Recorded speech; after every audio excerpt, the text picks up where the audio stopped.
Hola, ¿qué tal? Un sacerdote amigo me decía el otro día, oye Alejandro, tú que tienes esos programas y que tienes un podcast ahí en la página web de Así Prensa, ¿por qué no comentas la necesidad de que los católicos sean un poco más generosos? En realidad que sean generosos, porque la verdad que no lo son, ¿no? Y este no es un curita que le interese la plata. Muchas veces los sacerdotes tienen una fama, en su gran mayoría de casos injusta, de que son personas preocupadas por el dinero, ¿no? En realidad sí se preocupan por el dinero. ¿Saben por qué? Porque escasea.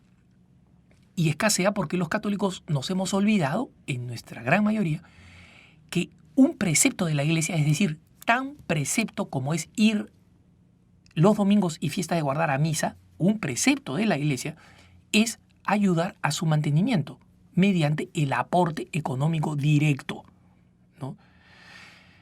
Nos olvidamos de eso y dejamos que la iglesia siga allí angustiada por los recursos económicos. Los católicos, especialmente en América Latina, hemos heredado una mala costumbre que tiene su origen en un hecho que fue positivo en su momento histórico, que fue el llamado patronato del Reino de España respecto de la Iglesia Católica. El patronato era el acuerdo por el cual el Reino de España, los reyes, sostenían a la Iglesia Católica, la mantenían. Y gracias a las riquezas enormes que venían de América Latina, la corona española pudo hacer importantes aportes económicos para la difusión de la evangelización en todo el continente. De tal forma que gracias a estos aportes, los misioneros que llegaron acá, a América Latina, nunca carecieron de los recursos necesarios para poder evangelizar. A veces se peleaban con las autoridades, que eran un poco mezquinas en distribuir el dinero que habían recibido para efectos de la evangelización.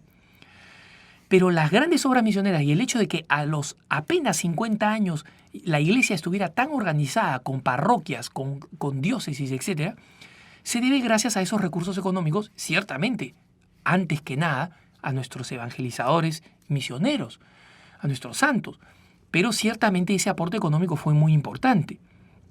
En algunas zonas que eran muy pobres, por ejemplo, como las costas de California, Fray Junípero Serra nunca hubiera podido fundar las misiones que luego se convertirían en ciudades, San Diego, en California, Nuestra Señora de Los Ángeles, la ciudad de Los Ángeles, San Francisco, otras más pequeñas, San Juan Capistrano, San Bernardino de Siena.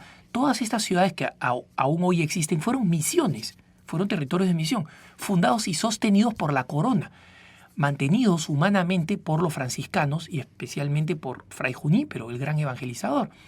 Pero ciertamente no se trataba de una realidad que pudo lograrse si no hubiera sido por el sostenimiento constante de la corona.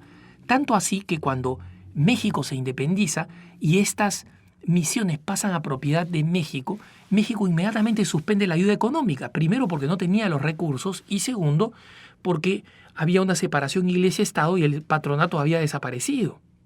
Entonces, estas misiones caen completamente en el abandono y se terminan vendiendo al mejor postor. Muchos años después, cuando California ya pertenecía a Estados Unidos, bajo el presidente Abraham Lincoln, es que estas misiones son devueltas a los franciscanos, ¿no? Entonces, es muy importante comprender que nosotros hemos heredado esta costumbre de ver que la iglesia sea mantenida por alguien que no soy yo. Mientras que los migrantes en países hostiles al catolicismo, como era Estados Unidos, por ejemplo, en los primeros años de su historia, desarrollaron una mentalidad completamente distinta. Y te pongo el ejemplo de los migrantes irlandeses. Los migrantes irlandeses llegaron en masa a una ciudad hostil como Nueva York, profundamente protestante, que veía además a los irlandeses con gran desprecio. Los veían como sucios, promiscuos, conflictivos, peleadores, incultos y además idólatras, porque como los protestantes creían que los católicos adoraban a las imágenes, los consideraban idólatras. Los irlandeses fueron muy pobres, muy pobres, vivieron hacinados en condiciones extremas de pobreza, vivieron realmente hacinados hasta 2 generaciones antes de salir adelante económicamente. Sin embargo, esas primeras generaciones muy pobres construyeron un monumento como la Catedral de San Patricio en Nueva York. Y cuando terminaron el templo, lo terminaron sin las torres. Y los mismos feligreses irlandeses que habían dado centavo a centavo para poder construir la iglesia de Nueva York decidieron hacer lo siguiente. Como todo el mundo quiere venir a la inauguración de la catedral porque va a ser un evento espectacular, vamos a vender las bancas. Y las primeras bancas las vendieron a precios exorbitantes. Cada sitio estaba a $100. $100 que serían como ahora $1.500 por sentarse en las primeras bancas.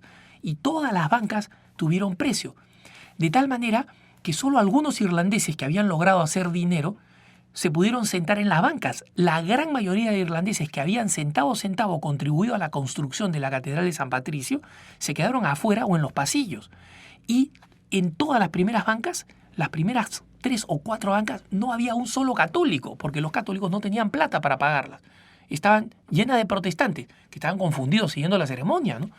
Pero es así, esta no fue una decisión ni del obispo ni del cura que dijo, oye, vamos a sacar plata en la inauguración. No, los fieles, porque querían completar su iglesia y como no tenían dinero, se sacrificaron incluso de esa manera, no participando en una manera privilegiada en el templo.